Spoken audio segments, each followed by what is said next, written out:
I'm going to flip the camera for this. So like on Sunday, whenever I was crying because reading that book, also my twin was like, we were like talking about our traumas to each other telepathically. He was asking me questions. And he was telling me some things about him. We have similar feelings about our stuff that happened to us. I'll just tell you mine because it's to respect his privacy, obviously. Hold on. So when I woke up that day, I was already kind of feeling sad or whatever. Not sad, like I can tell the difference between mine and his energy now and feelings. So maybe that's also why I'm able to tap more into my own inner child and stuff, because then I'm not like perpetual sorrow. If he's kind of, that's how he is. Although it feels like he's doing better about it. So maybe I really was also carrying it for him too. So that's interesting.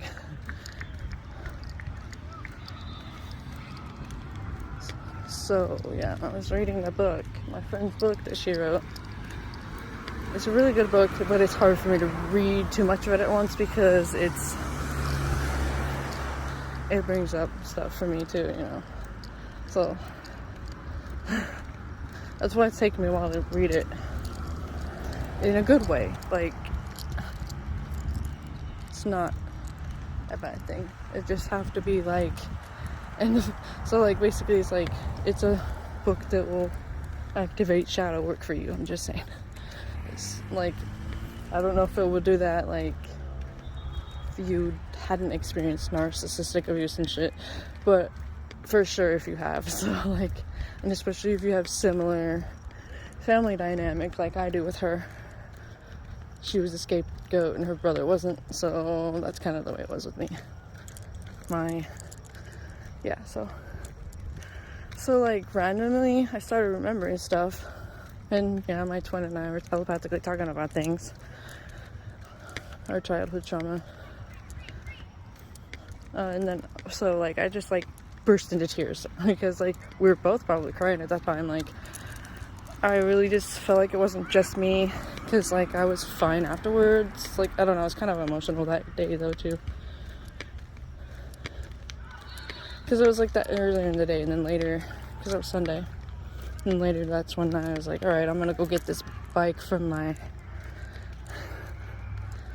driveway and see about riding it and stuff.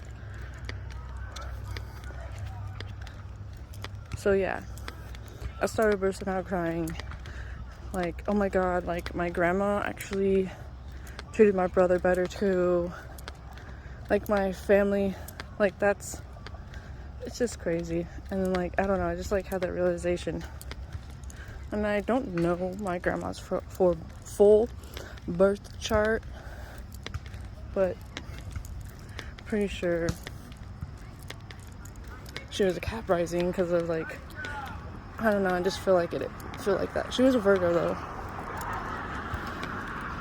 Like my mom's a Cap rising and so am I, and our hair is like thick and unruly, and I don't know, I didn't know that Cap rising hair was like that. So like, I'm like, yeah, that actually makes sense. My grandma had amazing hair. So anyways, like, I just was crying about that. And I wonder if my twin was having, I don't know, it's similar realizations probably. It's just the way our conversation was going telepathically. And so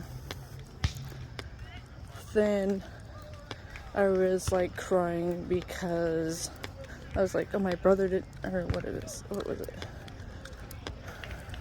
My brother didn't protect me. I wasn't crying about that. I don't know exactly. So it was like, we were both I was feeling his stuff.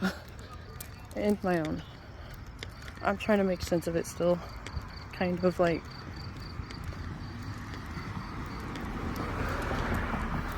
So I was like crying and just saying stuff like my grandma seemed like she favored my brother more. Mostly because my mom, she had really bad postpartum and couldn't even hold him or take care of him, so my grandma had to. But that wasn't the case with me. So I guess naturally my grandma was going to be closer to him, you know. It's not like she made me feel, like she didn't treat me horrible, like she didn't treat me different. I mean, like he was just always over there more. So like, I don't know. This must not have been fully mine, you know? And then like, so, I was, molested at, you know, at like 2 or 3 or whatever, by babysitters, friends or something. And my mom took me to the doctor, and it was like,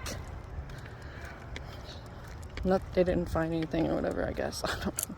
So my mom was like, didn't find anything, you know, so blah, blah. And so she kind of just didn't seem mad about it, I guess. Like, I think at first she probably was, and then until the doctor was like, there's nothing, there's no evidence. Except for me having a burning sensation. Trigger warning, I'm really sorry, I'm going to put a trigger warning on this when I upload it. So, except for the burning sensation.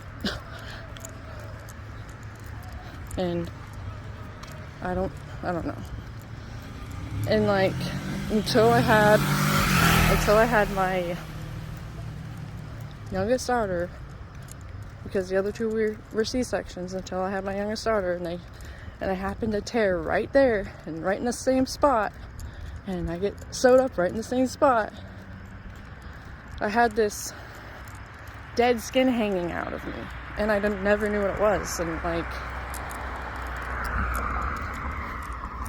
and it's repaired now because it's just crazy how that happened.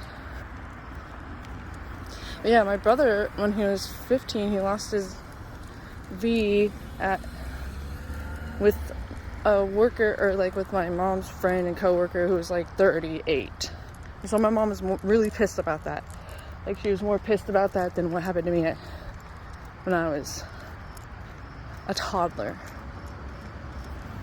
And of course, my brother wasn't upset. He, you know, men are conditioned to be like, oh yeah, it's I had intimate, or like intercourse, whatever, you know, I did this with this older woman, and then be okay with it, because even though the woman pushed it on him, you know, or whatever, it's sad, and they don't know that it's actual abuse. So yeah, I was like crying about that stuff. It was all coming up, but I don't think it bothered me as much. It doesn't really, because like my mom, like the women in my family seem to like favor men more, but also hate them at the same time. It's weird. So I don't know. I didn't realize that if that bothered me that much, or I really think it was my twin stuff coming up, and we both just kind of like had to cry about it because it came over to my side, and I was reading a book about it, about somebody else's trauma, and so like, I don't know. So I'm not gonna say much about his story. That's his